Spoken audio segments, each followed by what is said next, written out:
corruption had surfaced before, where environmental funds were used as cover for political financing. Yet the scale of the Mers affair was unprecedented. €5 billion is not a small sum, and the implications extend far beyond Germany's borders. Brussels, already under pressure from multiple crises, economic slowdown, migration tensions, and security concerns, now faced the prospect of another scandal capable of undermining public trust in the entire EU leadership.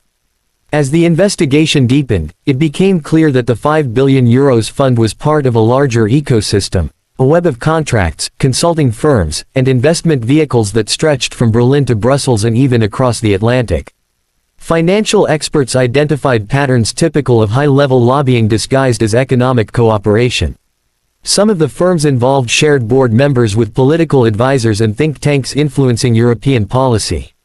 Public reaction was explosive. In major cities, protests erupted demanding transparency in government funding. Opposition leaders seized the moment, calling for a parliamentary inquiry and accusing the ruling elite of betraying the people's trust. Mers himself tried to downplay the story, describing it as a politically motivated attack designed to damage his reputation ahead of future elections. Still, the damage was done. The word, deal, became synonymous with corruption, and his once strong image of integrity began to crumble. International media picked up the story, linking it to the broader issue of corporate manipulation within the EU. American analysts noted that similar, green investment strategies had been used to influence markets abroad, raising questions about whether transatlantic interests were also involved. As tension mounted, the European Parliament faced calls for a full audit of all projects funded under the Green Transition Framework.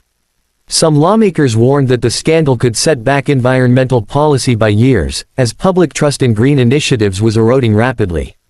Others argued that this was a necessary moment of reckoning, a chance to expose the intertwining of money and politics once and for all.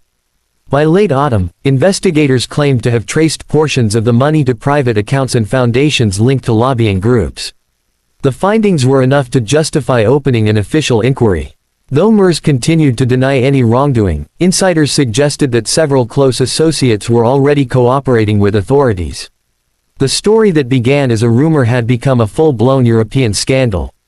The €5 billion deal was no longer just a financial mystery, it had evolved into a symbol of everything the public feared about modern politics, the quiet merging of power, profit, and ideology.